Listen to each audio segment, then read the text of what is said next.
네, 진행합시다. 오늘 그 한반도 평화 관련 문제로 좀 시작을 하죠. 지금 최근에 JSA 지역의 지뢰 제거를 완성했다고 완료했다라는 얘기가 나오고요. 그 과정에서 또 유해에서 인식표까지 확인한 또 사람도 요새 발굴했던 얘기 나오는 등 해가지고 남북 간의 관계는 상당히 내막은 정확하게 모르겠지만은 급속하게 진전되는 모습을 좀 보이는 것 같습니다.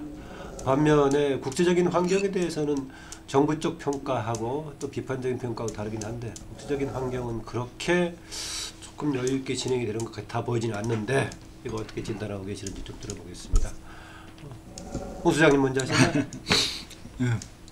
여러 문제부터 이야기를 하죠. 네, 그렇죠. 요 과정이 3차 정상회담 이후 현재 조금 지나서 아세안 유럽 방문하고 지금 말씀하셨는 그 3차 남북 정상회담 후속 합의 사항들이 이행되는 과정에서 DMZ 그 비무장지대의 그런 조치들이 있었습니다. 그런데 여기서 그 기간 동안의 지지율이 어떻게 변했느냐, 어찌됐든 뭐 여론조사가 전체 평가는 아니지만 여론조사는 무시를 할 수 없으니까요. 일단 갤럽 조사를 보면은 그 기간 동안에 지지율이 상승하지를 못했다. 지금 이 4주 전 조사부터 보면은 지금 이 8월 첫째 주부터 3차 정상회담 직전 얘기하는 건가요? 예, 이제 전후부터 해서 10월 첫째 주부터 지금 4차 넷째 주까지 지지율을 보면은 64%, 65%, 62%, 58% 오히려 떨어지는 추세고, 갤럽은 리얼미터는 9월 4째 주까지 합해서 보면은 65.3, 62.7, 61.9, 60.4, 59.3 지지율이 떨어지고 있다. 지금 말씀하신 그 기간 동안에. 이것은 대체적으로 과거 역대 대통령이 외유, 국제 외교를 하고 들어오면 대체적으로 지지율이 상승을 하는데 지지율이 오르지를 못하고 있다. 해서 그 뭐 여러 가지 평가는 모르겠는데 국민의 여론으로만 놓고 본다면은 성공적이라고 보기는 좀 어려운 것 같다. 아직 국민들이 이런 그 진행 상황에 대해서 이해를 충분히 했든 못했든 국민 여론 반응으로 놓고 본다면은 냉랭한 분위기다. 그래서 그 기간 동안에 진보 중도 보수를 놓고 봤어요. 갤럽이 이제 세 주간에 5분 주하고 이전에 세 주간에 놓고 보면은 보수는 42에서 38% 잘하고 있다는 응답률 한 4포인트가 떨어지고, 중도는 65에서 56%로 9포인트가 떨어집니다. 그러면 진보는 유지가 되줘야 되는데 진보도 85에서 85로 5포인트가 떨어집니다. 85에서 80으로? 예, 잘하고 있다는 평가가. 해서 국민 여론의 지지율을 놓고 본다면 어찌됐든 아세안 정상회담 외교가 여론으로까지 긍정적 평가로 이어지지는 못하고 있다. 네. 이렇게 말씀드립니다. 네, 지표상으로 봤을 때 그러니까 남북 정상 3차 정상회담 직후에 여러 조사들이 상당히 뭐 10% 이상 오른 것도 있었고 하는데, 이거 추가로 진행됐던 한반도 관련 외교가 진행되면은 여태 그동안의 과정으로 봤을 때 상승 요인인데 실제로 이번에 문재인 대통령의 외교 과정 속에서는 지지가 계속 하락하는 추세였다. 국민의 이해 여부를 떠나서 하여튼 플러스 요인은 안 됐다라고 보시네요. 네. 황장 소장 어떻습니까?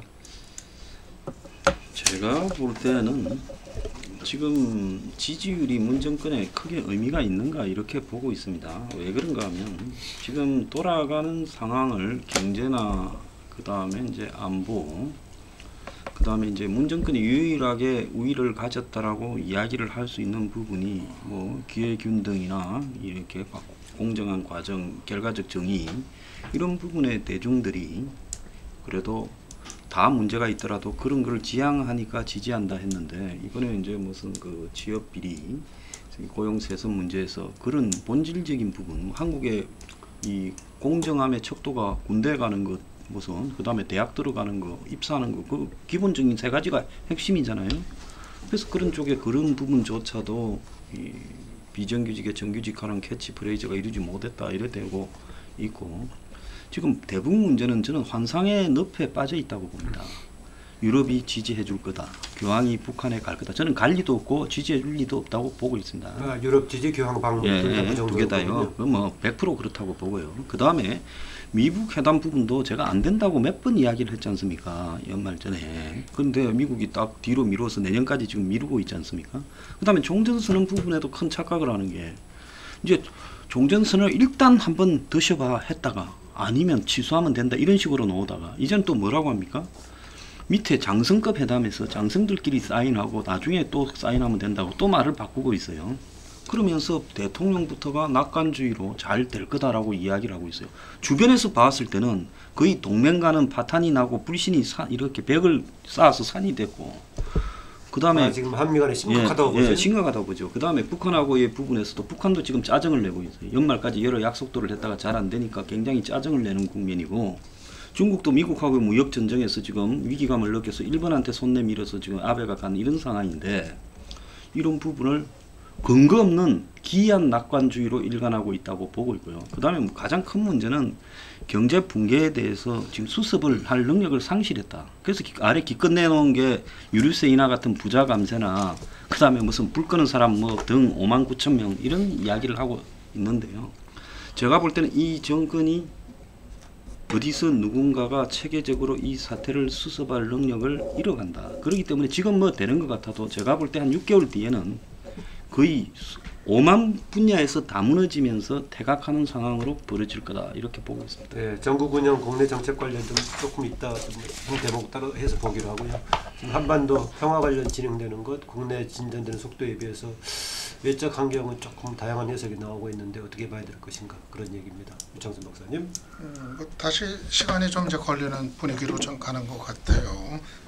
북미 2차 정상회담이 내년 이제 1월 이후로 좀 이제 지연이 되는 쪽으로 가닥이 잡히는 것 같고, 그렇게 되면은 좀 여러 가지 뭐 우려되는 뭐 상황들은 이제 또 다시 이제 등장을 하는 것 같아요. 뭐 그 사이에 또 이 북미 간에 또 어떤 새로운 갈등의 소지가 이제 없을지 뭐 시간이 상당히 이제 있기 때문에 그런 것도 있고, 그렇게 되면은 뭐 다른 일정들 뭐 당장 이제 김정은 위원장의 이제 답방 같은 것도 같이 이제 좀 지연이 될 가능성이 있고, 그래서 물론 지금 남북 간에 직접 좀 개선을 시켜나갈 수 있는 것들, 뭐 이제 군사 분야 뭐 이제 합의 이행이라든가 이런 것들은 그것대로 뭐 이제 진행을 하려고 하겠지만은 아무래도 지금 이제 대북 제재 이것이 뭐 그냥 변함이 없는 상태에서 뭐 개성공단 문제라든가 뭐 금강산 관광이라든가 이런 것이 사실은 뭐 진척이 되기가 대단히 좀 어려운 이런 상황. 그래서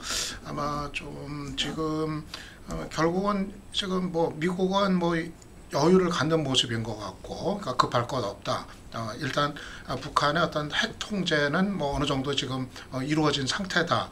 이 상황에서는 굳이 뭐 미국이 이렇게 급해할 필요가 없다 이런 판단을 해서 상당히 여유를 부리는 모습이고, 오히려 지금 이제 북한이 상당히 이제 좀 고민을 해야 되는 상황으로 된 것 같아요. 그러니까 이 상태에서 뭐 일방적인 비핵화 요구에 뭐 좀 물꼬를 터주는 뭐 화답을 해줄 것이냐, 아니면은 계속 그냥 서로가 되지 않은 이런 상황으로 장기화할 거냐, 오히려 좀 북한 쪽에 이제 고민이 더 이제 깊은 상황으로 보이는데, 이런 상황에서는 문재인 정부도 상당히 좀 이제 부담스러운 뭐 상황은 좀 예상이 돼요. 당분간은 아까 그 지지율 얘기 나왔지만은 저런 사이클에 이제 뭐 반복이 뭐 있어 왔고 또 예상이 이제 되거든요. 그러니까 한반도 평화에 대한 관심이 이제 고조될 때는 그때는 좀 이제 지지율이 국정 지지율이 이제 상승을 하고 그랬다가 그게 소강 상태로 접어들고 내치 문제, 특히 경제 민생 문제에 대한 관심이 커질 때는 지지율이 이제 하락하는 그동안 이제 그런 추세를 보여왔는데, 아마 지금 이제 이런 추세가 또 앞으로도 이제 반복이 될 거기 때문에 아마 이 북미 간의 어떤 돌파구가 마련되지 않는 상태에서는 좀 이 경제 민생 문제에 대한 어떤 불만, 이 어려움 이런 것 때문에 좀 이제 국정 운영에 좀 동력을 이렇게 좀 힘있게 찾는 게 뭐 여의치는 않은 상황이 좀 겨울은 좀 예상해 볼 수 있을 것 같습니다.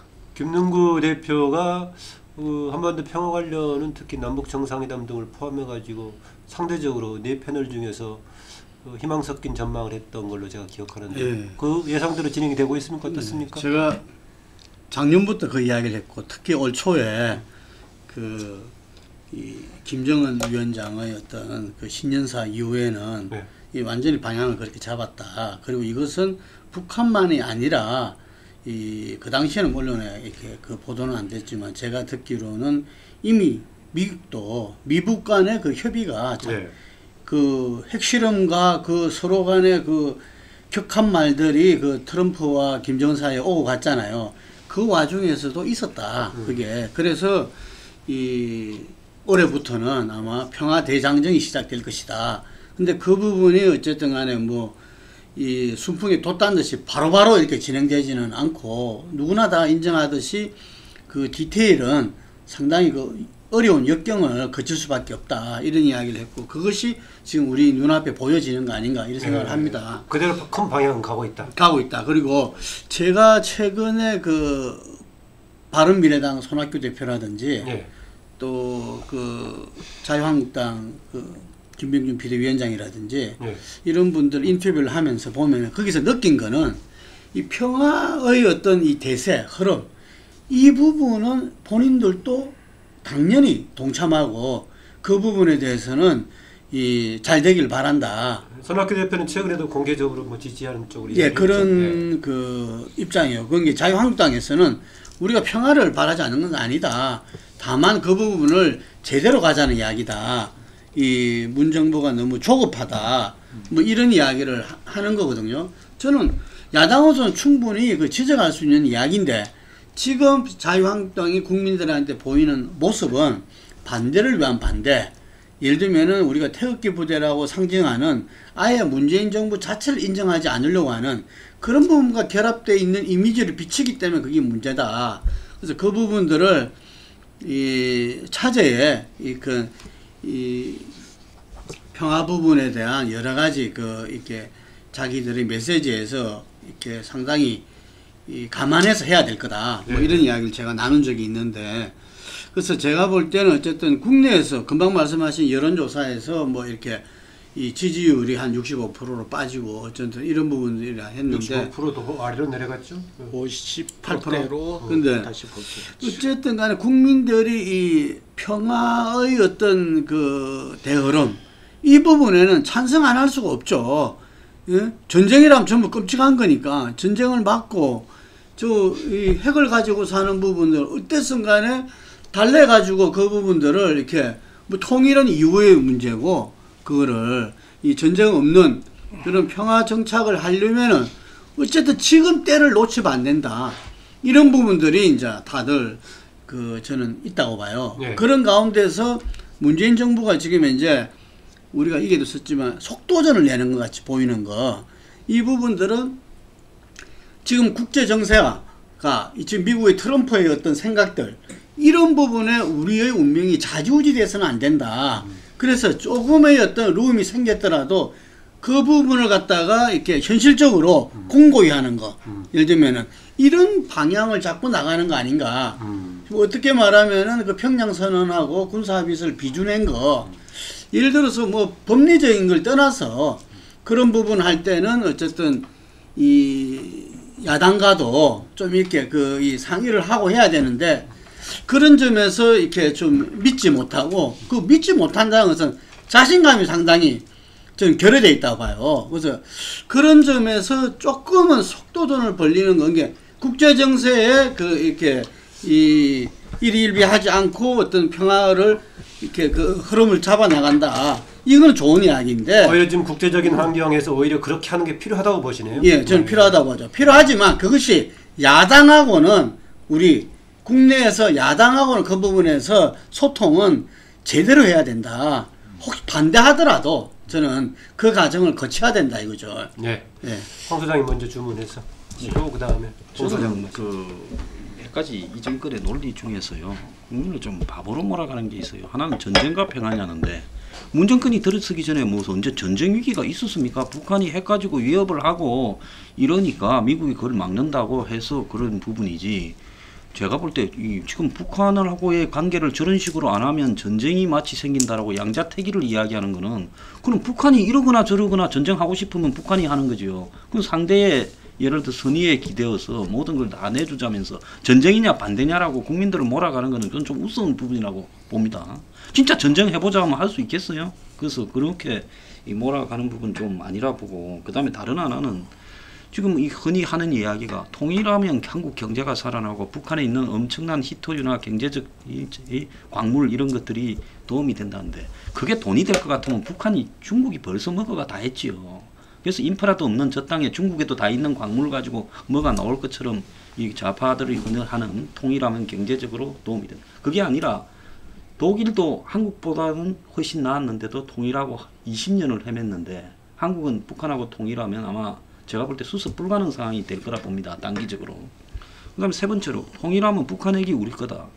아니, 그럼 우리가 핵을 가지고 세계를 협박해서 북한하고 같이 뜯어먹고 살자는 거, 북한 핵 가지고 뭐 할 건데. 그러니까 이런 이야기들이 아무런 비판 없이 한간에 이렇게 퍼져가고 있는 부분이요. 좌파들 선동 수준이 그것밖에 안 되냐, 저는 그런 부분을 좀 지적하고 싶어요. 네, 홍 소장 얘기하시고 얘기하십시오. 이번에 저기 문재인 대통령 유럽 방문과 더불어 3차 정상회담, 남북 정상회담이 되고 이해하는데 최고 우리가 이해하는데 중심이 되는 키워드를 하나 찾아볼 필요가 있습니다. 그게 뭐가면은 문재인 대통령이 표현했는 불가역적 상황을 만들겠다. 이 불가역적인 그 상황이라는 건 이전에는 북핵 문제를 해결을 하는 하나의 어떤 전략적 목표 차원에서 썼던 용어인데, 문재인 대통령이 3차 방북하기 하루 전날 이 용어를 썼습니다. 이 어떻게 표현했냐면은 자신 국제 정세가 어떻게 되든 흔들리지 않는 불가역적이고 항구적인 평화라고 표현을 했습니다. 9월 17일 했군요. 예. 이게 이제 문재인 대통령의 이 한반도 인식과 전략을 정확히 표현한 겁니다. 이것은 무슨 이야기냐면, 달리 표현하면은, 제가 해석을 한다면은, 이거는 이제 내가 볼 때는 문재인 대통령식의 자주적이고, 그 누가 뭐를 하든 우리식으로 간다, 일방주의적이고, 그 다음 일방주의적이란 말은 약간 그런 인식을 비판적으로 보고 계시네요. 비판 굳이 비판 나는 중립적으로 표현하고 싶네요. 예. 어쨌든 이제 자주적으로 자주의 연장선서로 일방주의적이니까 그렇게 가면서 어쨌든 평화와 이 비핵화를 기정사실화하는 그런 차원으로서의 불가역적 상황을 만들어 버리겠다. 우리 스스로 힘으로.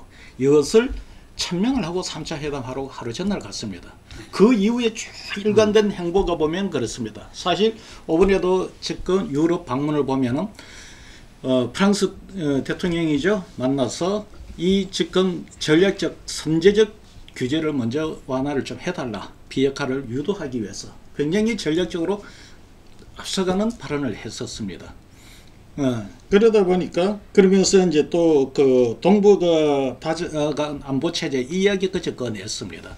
그러면은 이렇게 되다 보니 문재인 대통령이 갖고 있는 한반도 전략 구상이 이전까지는 사실 좀 명확하지가 않았어요. 근데 이번 유럽을 다녀오면서 문재인 대통령의 이 한반도 전략 구상과 더불어 전략까지 200% 다 공개가 된 겁니다.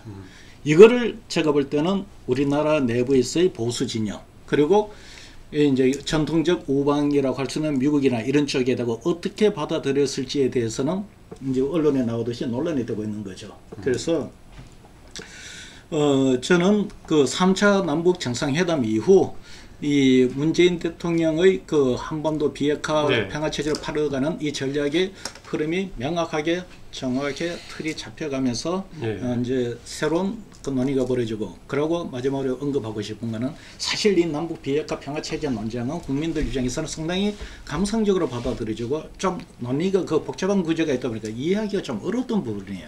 그런데 이게 이제 한 1년 정도 지나오니까 이 쟁점이 뭔지를 이제는 국민들도 짚기 시작하는 단계까지 와 있다. 예, 국제사회에서 그렇게 불가역적인 효과를 거두고 있느냐, 오히려 부작용이 크냐에 대해서는 평가를 유보하시고, 그런 방향의, 그건 이제 인식 자체는 김능구 대표 같이 하시는데, 김능구 대표는 바람직한 방향을 하고 있다, 평가까지 해주셨는데 평가에 대해서는 유보하시네요. 이창섭 박사. 뭐 문재인 정부는 지금 북미 관계의 어떤 변화, 돌파구를 찾는 거를 이제 바라만 보지 마냥 기다리지만 않고 남북 관계는 저건 독자적으로라도 남북 간에 할 수 있는 거는 최대한 정상적으로 뭐 합의 이행을 해나가려는 적극적인 자세를 이제 보이고 있는 것 같아요. 그래서 이번에 직접 대통령이 이제 직접 비준을 했잖아요. 그 평양 공동선언 그리고 군사 분야 이제 합의서 직접 비준을 한 것도 그것도 그런 남북 간의 어떤 합의를 뭐 속도를 가지고 이제 이행을 하겠다. 그리고 지금 판문점 선언은 뭐 국회에서 지금 뭐 멈춰 있지만은 국회를 또 바라만 보지 않고서 정부 차원에서 할 수 있는 건 하겠다. 이런 이제 의지 표현으로 이제 해석이 이제 됩니다. 실제로 지금 남북 간에는 군사 분야 그 합의의 이제 그 이행 뭐 구체적으로 뭐 JSA에서 뭐 무기를 뭐 이제 철수한다든가 또 비무장지대에서 유해 발굴 작업, 지뢰 제거하고 유해 발굴 작업을 뭐 이제 같이 한다든가 이런 것들이 뭐 진행이 이제 되고 있어가지고 그런데 이거는 물론 이제 한계는 있어요. 한계는 뭐 북미 간의 문제가 해결되지 않는 상태에서 어디까지 갈 수 있을 것인가 뭐 뚜렷한 한계는 있는데 그럼에도 불구하고 지금 이제 불가피한 선택이다. 좀 이제 그렇게 봅니다. 지금 뭐 남북 간의 합의 이행조차 하지 않으면은 그동안 진전됐던 것이 다시 어떻게 될지 모르는 이런 또 이제 위기 상황을 맞을 수가 이제 있기 때문에 일단 북미 간의 뭐 2차 정상회담 그 일정이 잡히는 걸 기다리는 건 기다린다 하더라도 남북 간에 이렇게 할 수 있는 것들은 최대한 해나가는 거는 뭐 바람직하고 뭐 불가피한 뭐 그런 이제 선택이다 이렇게 봅니다. 네, 황장 소장은 이렇게 진행되는 과정 속에서 무슨 뭐 북미든 그다음에 중국과 미국과의 관계든 남북 관계든 여러 가지가 그렇게 쉽지 않다라고 얘기하셨는데 구체적인 사안 하나로 가을 답방을 요청했던 것에 그것도 상상 어렵다고 보세요? 김정은의? 저는 뭐 안 온다고 봅니다. 김정은 왜 그런가 안 온다. 하면 네. 북한의 김정은이 북한 사고로 인식을 할 때는 서울에 와서 국회에서 연설하고 이렇게 하는 것은 엄청난 한국 측에 양보를 하는 부분이다. 저 자신이 일종의 시혜를 베푸는 부분이다라고 역대 북한의 어떤 이 협상 방식으로 보면 생각을 하고 있을 건데요. 그건 남북관계 진전에 굉장히 중요한 징표일 건데 안 된다고. 그 징표의 중요한 부분이지만 북한이 여태까지 뭔가 양보를 하거나 행동을 할 때 이 기본 테이크가 없이 그런 어떤 전체적인 어떤 부분을 가지고 판단한 적은 없다고 봅니다. 근데 종전선언이 물 건너갔어요. 제가 볼 때는 지금 물 건너간 게 아니라 이런 식이라면 종전선언 자체를 가보지도 못하고 끝날 거라고 봅니다. 그럼 북한으로 봐서는 종전선언도 안 되고 대북 제재 해제도 안 되고 저는 문 정권이 11월 달에 미국 중간선거가 끝나면 미국 측으로부터 경제 제재를 심각하게 얻어맞을 가능성이 있다고 봅니다. 미국이 지금 중간선거 이후까지 부글부글 끓는 부분을 참고 있는데 예를 들어서 무슨 뭐 착공식을 하고 도로 연결 등을 밀어붙이려다가 또 지금 우리가 맞을 거란 얘기죠. 예, 우리가 미국한테서 맞는다는 거죠. 가능성이 크다. 그다음에 개성공단을 지금 열려고 시도를 하고 있지 않습니까? 다각도로 이런 부분을 시도한다든가 이렇게 했을 때 이제 선거 이후에는 미국이 북한과 한국을 대하는 부분을 전면으로 그 원점 재조정을 해서 볼 거라고 봐요. 중간 선거가 끝나고 나면요. 그래서 트럼프가 돌변한 태도를 보일 가능성이 저는 크다고 보고 있습니다. 왜? 미국 대선까지는 지금 1년 한 8개월 남았는데 1년 8개월? 좀 남았죠. 2020년 그 정도 남았네. 그래 남았는데 트럼프 입장에서 그동안을 북한하고 이런 식으로 협상 관계로 끌고 나가는 것은 본인한테 굉장히 데미지가 온다고 보겠죠. 그렇기 때문에 어떤 행태로든 조기에 다시 한번 압박 전략을 펼 거라고 보고 있습니다. 그런데 이제 한국의 중재나 이런 부분에 대한 신뢰가 거의 상실되어 있기 때문에 미국으로 봐서는 동맹에서 이탈해서 북중러 동맹으로 오히려 가고 있는 한국에 대해서 경종을 한번 울리겠다. 전 지금 이렇게 그 주식시장이 붕괴되고 있는 부분도요. 지금 뭐 주식시장의 외국 자본의 대부분이 미국의 펀드들 이런 것들인데 이런 부분이 움직이는데도 일정하게 방향성이 있다고 보고 있거든요. 이게 점점 더 심해질 거라고 보고 있습니다. 그래서 이런 부분들이 한국의 지금 경제적인 여러 가지 추락 징후들과 더불어서 미국에 의해서 경제적 어떤 데미지를 입게 될 가능성이 매우 커져가고 있다. 그렇기 때문에 무슨 뭐 2차 미북 회담이니 종전선언이니 김정은이 방서울이니 이런 게 다 저는 무산될 거라고 보고 있습니다. 예, 뭐 미국 회담 경우에는 대체로 이제 내년 1월 이후로 얘기가 나왔으니까 그런데 남북 간에 지금 김정은이 우리나라에 와서 하기로 했던 것도 지금 황장 소장은 무산될 걸로 보네요. 왜 그러냐면은 이것은 또 대통령의 비준 형태로서 평양 선언을 정리를 했는데 그 내용에 포함된 내용인데 그게 무산된다고 보는데 그렇게 보세요? 아니 근데 우리가 3차 정상회담을 그 생중계로 다 봤잖아요. 예. 보면서 사람들의 어떤 국민들이 볼 때 이 제가 생각할 때 가장 큰 그 포인트는 김정은과 문재인 사이에 서로 좀 신뢰의 기운이 느껴진다 이거였거든요. 저는 김정은 위원장도 이 부분들을 갖다가 이렇게 뭐 이 상쇄시킨다든지 그럴 이유는 전혀 없다고 생각이 듭니다. 한 두 달밖에 안 남았으니까. 예. 이 미국의 어떤 이해관계, 특히 또 트럼프의 어떤 이해관계, 이 부분들은 아주 다각도겠죠. 이게 그렇지만 아까도 제가 말씀드렸지만 이 트럼프의 어떤 이해관계로서는 지금 북한과의 어떤 이 평화적인 어떤 프로세스가 좀 필요하다고 판단했다고 저는 봅니다. 하지만 그것을 갖다가 쉽사리 뭐 넘겨준다든지 어떤 자기가 거센 반발을 불어일으키면서까지 한다든지 이런 부분에서 조정을 하고 있는 거죠. 네. 제가 볼 때는. 그래서 앞으로 이 과정에서 보면은 아마 이 제재 완화, 체제 보장을 위해서 여러 가지가 있지만 일단 자기들이 좀 숨쉬고 살아야 되겠다는 제재 완화를 요구하고 있는데 비핵화 이전은 안 된다고 하는 거잖아요. 그래서 이 제재 완화에서 제재 부분의 양해 사항들 이런 부분들을 전 부분에서 하지 않을까 한계는 명확하지만 그 제가 그런 측면에서 아까 말한 대로 동서에선 철도 도로 이 연결 착공식이라든지 황 소장은 북한에 대한 제재 하나 차원이 아니라 우리한테 오히려 새로운 제재가 올 수 있다고 보네요. 그렇게 이제 우리는 이런 걸 갖다가 제재 부분의 어떤 텀을 갖다가 할 수 있는 부분을 최대한 해나가면서 예외를 갖다가 인정받으려고 하는 노력을 계속 할 거라는 이야기죠. 이게 기본적으로 저는 김정은과 문재인의 신뢰는 깔려 있다고 그 신뢰를 토대로 답방 성사될 거라고 보세요? 저는 성사되리라 봅니다. 왜냐하면은 이 김정은이 이런저런 위해서 고착 상태에 있는 거를 잘 알지만 그거를 뚫고 나가기 위해서라도 우리 또 잘 알다시피 북미 정상회담이 어려울 때 또 서로 간에 여러 가지 협상이 어려울 때 그걸 뚫고 나간 게 결국은 문재인 대통령이 촉진자로서 역할을 한 거 아닙니까? 그래서 그 부분에 대해서 김정은은 충분히 알고 있다. 그리고 미국이 우리의 그 노력을 갖다가 예를 들면은 뭐 제재에 대한 어떤 그 불이행에 대한 공격이라든지 이런 식으로 짓밟을 수는 없다고 봅니다. 대한민국이 지금 그런 위상도 아니고 완전히 이제 황장 소장하고는 견해차가 대비가 되네요. 예, 그래서 저는 이 부분들이 정말 많은 인내심을 요하고 이게 그러겠지만 기본적인 방향은 거슬릴 수 없다. 네, 황 소장님. 이 답방 문제는 조금 다른 각도에서 좀 봐볼 필요가 있다.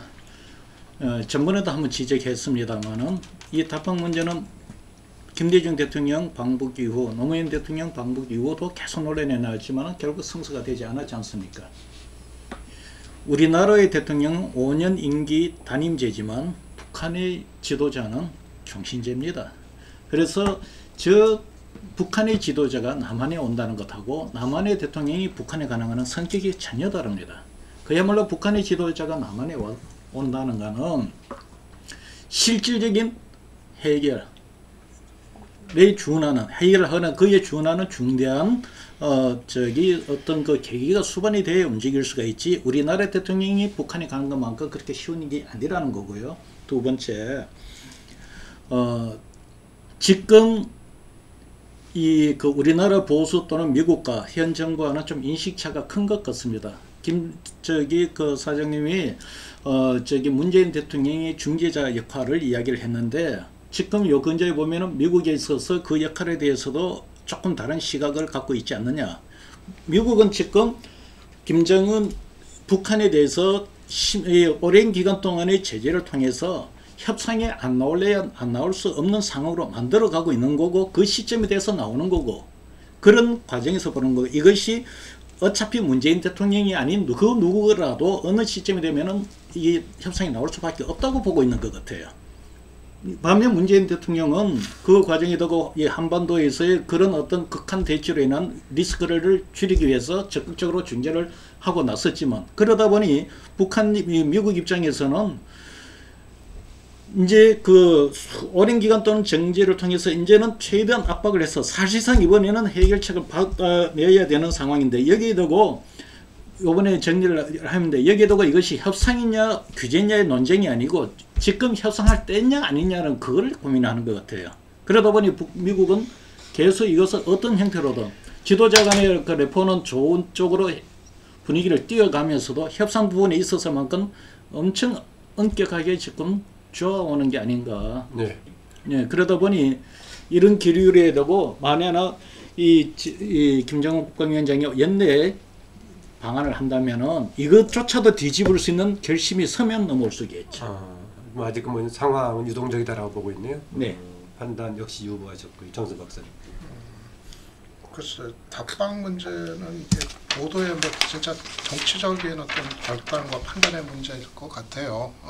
사실은 기본적으로 뭐 북미 간의 일정에 상관없이 남북 관계 합의한 것들 뭐 이행해 나간다, 그런 차원에서는 뭐 남북 간에 또 얘기가 되면은 뭐 할 수는 있는 건데, 근데 이제 그랬을 경우 과연 이제 그 답방의 전반적인 분위기가 과연 바람직한 방향으로 이제 형성이 될 것인지, 아무래도 좀 그렇지 않아도 좀 답방에 대한 어떤 부담이 있었을 텐데, 전반적인 뭐 여론이라든가 또 미국의 어떤 견제라든가 이런 것이 또 예상보다 당초 예상보다도 더 커질 수 있기 때문에 그렇게 뭐 답방을 뭐 2차 북미 2차 정상회담 일정이 잡히기 전에 답방을 그냥 뭐 강행하기에는 좀 부담스럽지 않겠는가. 최소한 일정이 잡힌 후에 그 후에 그것과 이제 연동이 되면서 답방을 뭐 모색할 가능성이 크지 않겠나, 좀 그렇게. 평양선언 시기에 예상했던 국제 환경보다는 지금은 좀 더 어려워졌다고 보시네요. 예, 그렇게 되는 거죠. 예, 아무래도 뭐 최소한 뭐 종전선언이라든가 또 2차 북미 정상회담이라든가 이런 일정이 좀 어느 정도 가시화되는 선상에서 이 답방도 이제 그렇게 이제 합의가 이제 됐었던 건데, 네. 그거 자체가 지금 이제 흔들리는 상황 속에서 좀 상당히 좀 이제 불확실성이 좀 고조됐다 볼 수 있을 것 같아요. 네, 관련한 국내 논의를 좀 보죠. 지금 그 평양선언하고 그다음에 군사 남북 합의서 관련 비준 얘기인데요. 저는 뭐 개인적으로는 평양선언의 경우에는 양쪽의 정상끼리 한 것이기 때문에 설명한 것이니까 국회 동의 절차를 거치지 않는 거라면 굳이 새롭게 비준이 필요할지는 모르겠어요. 군사 합의문 같은 경우에는 군사 책임자들끼리 했으니까 정부 차원에서 비준이 있을 수가 있겠지만, 어쨌든 간에 정부는 둘 다 비준이라는 용어를 쓰고 있는데요. 이 관련한 여야 간의 논쟁, 또 하나 김의겸 대변인이 이야기했던 북한의 국가적인 지위를 둘러싼 이런저런 얘기, 어떻게 보시는지 이걸 좀 짚어보고 넘어가죠. 이게 지금 국내적인 정치적인 논쟁이 되고 있습니다. 황강수다. 일단 본인이 운명이나 또 1219 끝이 시작이다라는 책에서 북한을 국가로 인정을 하고, 또 국가 대 국가로서 이 국회 동의를 받는 게 좋겠다고 이야기한 게 드러나서, 청와대가 북한이 국가, 이 한국 내부에서는 남북 간에는 국가가 아닐 수 있을지 몰라도 또 유엔이나 국제사회에서는 국가이다, 국가일 수도 있고 아닐 수도 있다고 애매한 말을 하면서 지금 논리가 공석해지지 않았습니까? 그래서 중요한 부분은요, 국가냐 국가인이 아니냐라고 보기보다는, 그걸 가지고 따지기보다는 어쨌든 북한하고의 이 뭐라고 할까요, 그냥 서로 간에 추상적이고 포괄적인 합의 정도는 그냥 합의 선언으로 안 해도 되지만은, 지금 군사 합의는 당장 11월 1일부터 이 훈련을 하거나 이런 부분까지도 제한이 받는 부분이 벌어져요. 그래서 백령도에서 K9 자주포 포사격을 하려면 11월 1일부터는 못 쏘고, 평화수역 때문에 육지로 싣고 와서 쏘고, 저 남쪽에 내려가서 그걸 다시 또 백령도로 싣고 가야 되는 문제가 발생합니다. 백령도뿐만 아니라 서해 5도에 그런 문제가 당장에 발생을 해요. 그 다음에 서해의 통상 항해의 자유와 관련되는 문제가 부각될 수 있고요. 또 이 DMZ 주변에 한 20km를 비행 정찰을 갖다가 못하는 문제는 군사 안전과 관련된 문제고, 또 궁극적으로 북한하고의 상호 원조와 관련되는 국가 대 국가라고 본다 하더라도요, 문제가 발생할 수 있습니다. 그렇다면 이런 정도까지도 정권이 모두 다 위임받아서 대통령이 일방적으로 비준을 할 수 있는 대상이냐. 그래서 헌법이 법률보다 위에 있잖아요. 그래서 헌법상에 이런 부분들은 비준을 국회 동의를 갖다가 받고 해야 된다라고 되어 있으면 해야 되는데 그런 부분에 문제가 있기 때문에 헌재의 역할 중에서 5항에 보면 이 국가기관 간의 헌법에 대한 이런 헌법과 법률에 대한 권한 행사에서 쟁점이 벌어졌을 때는 이 국가 이 쟁의 심판을 갖다가 청구할 수 있다 해서 한국당이 쟁의 심판 낸 것은 적절하다고 봐요. 어쨌든 위헌보다 더 적절하다고 봅니다.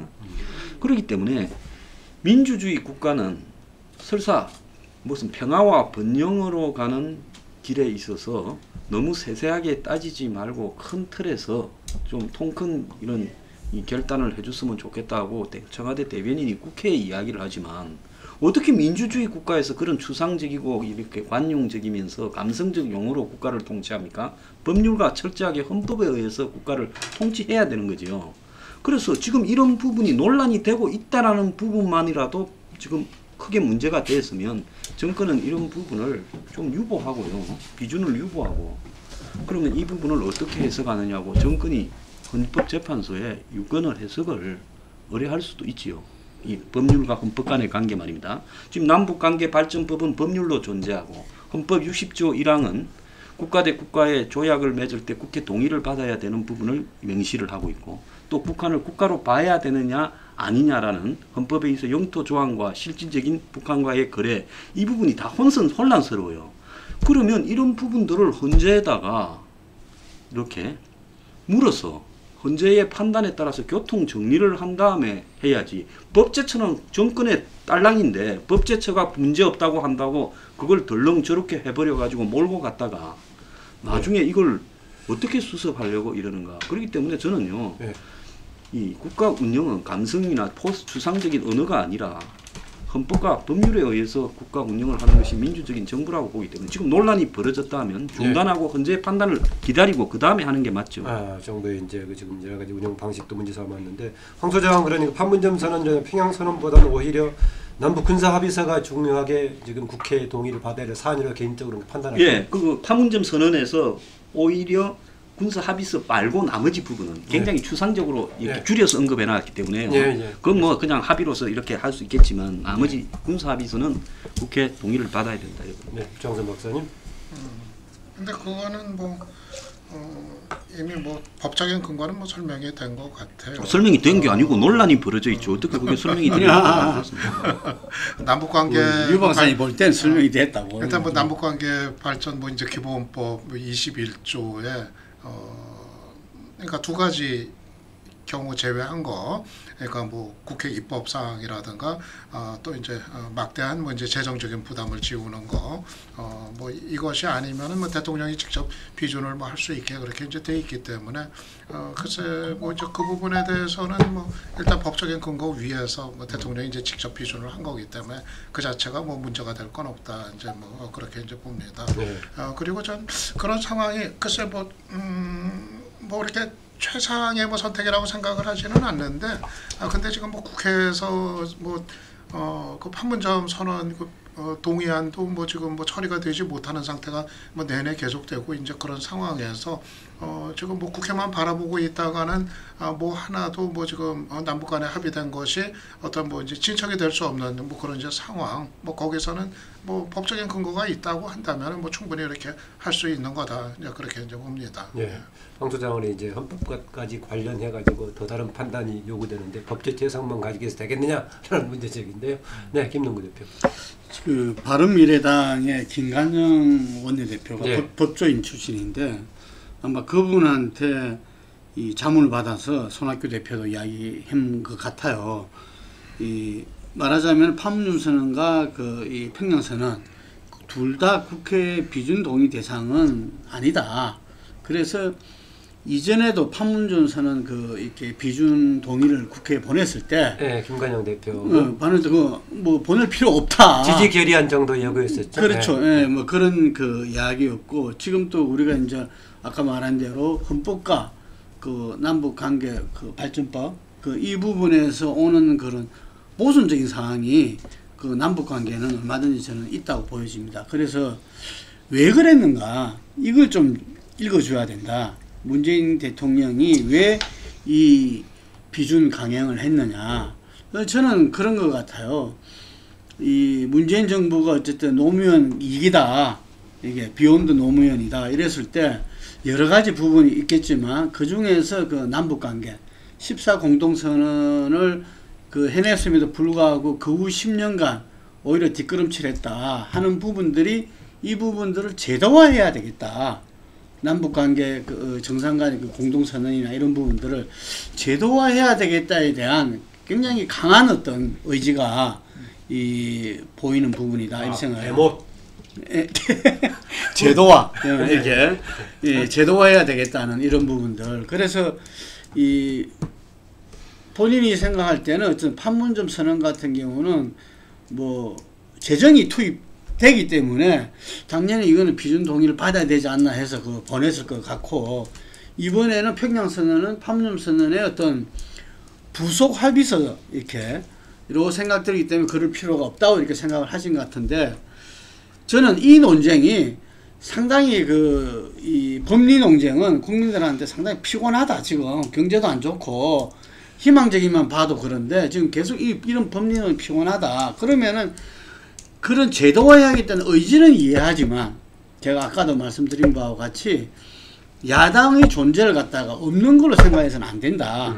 우리가 남북 관계를 하고 국제 정세 속에서도 어떤 평화를 갖다 국군이 지켜나가야 되고 이뤄내야 된다는 부분에서는 현 정부 여당만 그걸 갖다가 하려고 해서는 안 된다.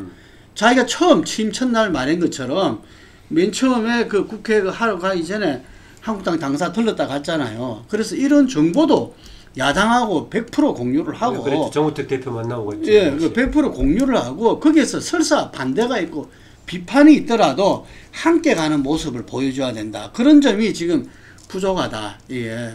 결정적으로 저는 이 문제가 나중에 큰 문제를 일으킬 수 있다고 봅니다. 이게 뭐 미국 관계도 그렇고 북한과의 관계, 북미 정상회담, 앞으로 종전선언 뭐 여러 가지 부분에 있어서 이 야당을 아예 불신하는, 야당은 지금 이제 이 평화의 어떤 프로세스에 동참해서 함께 가는 사람들이 아닌 해방만 놓으려는 사람으로 그렇죠. 봐서는, 일부는 심지어는 반평화 세력이라는 용어까지 쓰죠. 그러니까 그렇게 해서는 안 된다 이거죠. 이게 이 뭐 정의당, 민주평화당은 마찬가지로 하지만 바른미래당까지 심지어 한국당까지도 평화의 그 프로세스에서는 다른 뜻이 없다 그러잖아요. 이게 그럴 때 거기에서 오는 비판은 충분히 받아야 되는 거죠.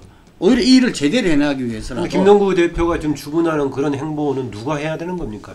대통령이 해야 되는 겁니까? 아니면 당 대표가 해야 되는 겁니까? 아니, 당이 뭐하러 있어요. 그렇기 때문에 당에서 어떤 그 여의도 내에서 그런 이야기들이 저는 이 상시적으로 오가야 된다고 봅니다. 뭐 협치를 하겠다, 뭐 지난번에도 합의하고 했잖아요. 5개 정당 뭐 이런 것들. 그런데 부분에서 정보를 공유하고 이야기를 나누고 이런 거 속에서 이제 그런 흐름이 있어야 대통령이 또 이렇게 당 대표도 만나고 이러겠죠. 네. 전 조금 그 부분은 좀 이제 다른 의견인데, 그래서 이제 뭐 원론적으로는 뭐 맞는 얘기인데요. 뭐 지금 뭐 한반도 평화 정책 같은 경우도 최대한 이제 야당하고 협치를 통해서 추진을 해나가는 거 뭐 가장 바람직한 건데, 근데 이제 현실적으로 그것이 이제 과연 가능할 것인가 생각해봤을 때, 특히 이제 자유한국당 같은 경우 이 대북 정책에 관한 뭐 입장은 뭐 거의 뭐 이제 확고부동한 상태고, 거기서 어떤 무슨 협치를 한다고 해서 입장이 뭐 좀 이제 달라질 이런 기대를 하는 것이 현실적으로 좀 불가능하고, 기본적으로 지금의 어떤 그 대북 정책에 대해서 근본적으로 이제 반대를 하는 그런 기조가 워낙 이제 확고하기 때문에 현실적으로 봤을 때는 좀 냉정하게 판단해서 안 되는 건 좀 안 되는 거로 판단하고 정부가 정부 차원에서 할 수 있는 것들은 해나가는 그것이 뭐 불가피한 거 아닌가 좀 그렇게 봅니다. 지금 당장 뭐 계속 그 판문점 선언만 하더라도 사실 판문점 선언 자체에 대해서 뭐 특별히 그렇게 뭐 반대할 이유가 있을까, 내용을 뜯어봤을 때 뭐 거의 뭐 국민적인 지지를 받았었던 그런 이제 선언이고, 이제 그런데 그런 거 감안하면 그 정도도 지금 이렇게 뭐 동의가 되지 않고 그러는 상황에서 그거를 그냥 모든 거를 그냥 스톱하고 있다. 좀 그거는 좀 현실적인 면에서 봤을 때는 좀 곤란하지 않나 그렇게 생각을 합니다. 아니, 저는 이 부분에서 잠깐만 말씀드리자면은 만약에 그렇게 생각한다면 저는 박근혜 정부 시절에 두 나라 한 나라 두 국민 정책하고 별 다를 바가 뭐가 있느냐. 예, 그런 생각을 하거든요. 그래서 이 자유한국당이라는 게 자유한국당의 당론이라든지 거기에서 당직자 국회의원들도 있지만 그 어쨌든 간에 문재인 정부를 지지하지 않는 많은 국민들도 있는 거잖아요, 실제로. 예. 그렇기 때문에 그 야당과 그런 부분에 협치를 한다, 정보를 다 공유하고 그 부분을 함께 논의한다는 거죠. 결정을 하고 책임지는 거는 정부가 해야 되는 거죠, 그거는. 근데 만약에 그걸 이쪽에서는 도저히 그럴 수 없는 분들이다 해가지고 그냥 마이웨이를 해버린다면은 저는 그 부분은 참 돌이킬 수 없는 어떤 가오를 범할 수도 있다. 왜?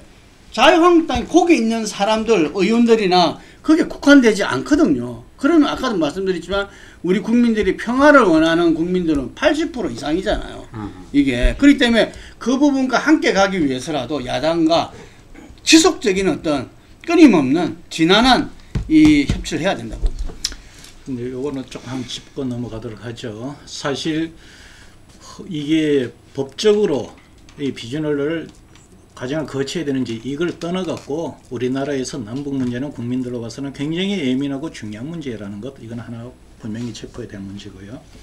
대북 정책, 현 정부의 대북 정책이 국민들의 지지율이 높기 때문에 꼭 필요한 어떤 법적인 어떤 비준 절차 이런 것을 이게 이제 법적으로 해야 되는지 안 해야 되는지 별건으로 뛰어넘을 수 있다. 이거는 굉장히 위험한 발상이다. 그다음 지금 지금 이번에 진행이 되었던 정부에서의 비준 절차는 어떤 문제로 보여졌나 하면은 어찌됐든 국민들이 볼 때 그 절차 과정에 점포적 지지는 하기는 좀 어려운 부분이에요.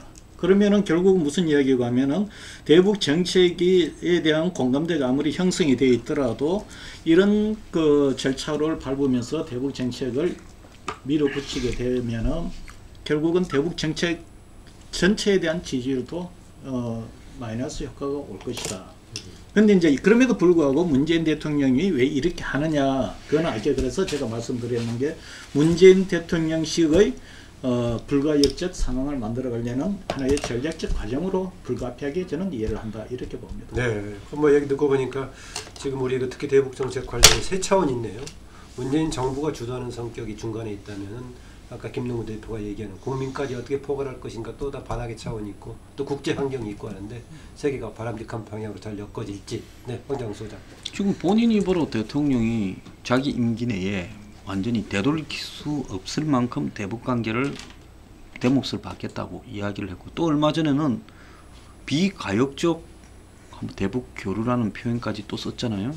그래서 실제로 지금 이 정권이 이 속도를 내어서 누가 뭐라든 속도를 내어서 밀어붙이고 통과시키고 두들겨서 할 수 있는 건 다 해서 이제는 정권이 바뀌면 그걸 되돌릴 수 없겠다 하는데, 저는 이거는 불가능한 일에 매달리는 허황한 행동이라고 봅니다. 왜 그러냐, 이렇게 하면 할수록 정권이 바뀌면요, 과거에 개성공단을 갖다가 이렇게 열어놓고 정권이 바뀌어버렸지 않습니까? 노무현 정권 때. 하지만 그 이후에 이명박 정권이나 박근혜 정권에서 그런 걸 중단하지는 못했잖아요. 이제 2016년 2월 달에 왔어야 문을 닫게 됐죠. 북한의 핵위기에서요. 근데 이제 이런 식으로 하면 제발 정권 안 놓치는 쪽에 죽으라고 매달려야 될 거예요. 정권만 바뀌면 이제는 모든 북한과의 관계 문제를 전부 되돌릴 수 있는 핑계를 이 정권이 주고 있어요. 이런 식으로 일방적으로 독주해버리면 또 정권 잡은 쪽이 이제는 또 전부 일방적으로 뒤엎을 수 있는 구실을 주고 있다는 겁니다. 오히려 여러 가지가 뒤틀릴 수 있다라고. 모든 게 다 원점으로 돌아가 버렸어요. 그래서 이제는 정권을 잡 때마다 북한 문제는 그래도 민족이고 평화고 해서 보수가 반대 못한다는 이런 논리까지도 이제는 허용이 안 되게 만들어가고 있어요. 자, 국민의 지지, 평화에 대한 이게 얼마나 허황된 거냐. 아니 지지율 조사에서 판문점 선언을 몇 프로가 지지하느냐, 평양 선언을 몇 프로가 지지하느냐 해서 그게 높게 나온다면 그걸 가지고 모든 것이 옳다라고 밀어붙이면 선거는 왜 합니까? 지지율 조사에서 끝내버리죠. 그렇기 때문에 그런 허황된 이야기를 가지고 이렇게 할 수 있는 권한을 위임받았다 할 게 아니라 헌법과 법률을 엄격하게 심의해서 논란이 되면요, 그걸 물어서 최고기구에 이 법적 절차에 대해서 따라서 해야죠. 옛날에 탄핵도 그렇게 했지 않습니까? 근데 왜 이걸 법적 절차를 안 하고 아예 그냥 따지지를 마라, 평화와 번영으로 가는 길이다, 이런 식으로 이야기를 해요? 네, 뭐 보충하실 분 있으면 더 하고. 네, 이 관련 얘기는 뭐 견해차가 있는 거라는데 보니까 약간 4인 3색 가깝게 되는 것 같아 보이기도 하네요. 다른 의견은 뭐 4인 2색, 4인 4색 되기도 했었는데 이건 4인 3색에 좀 가까워 보이네요.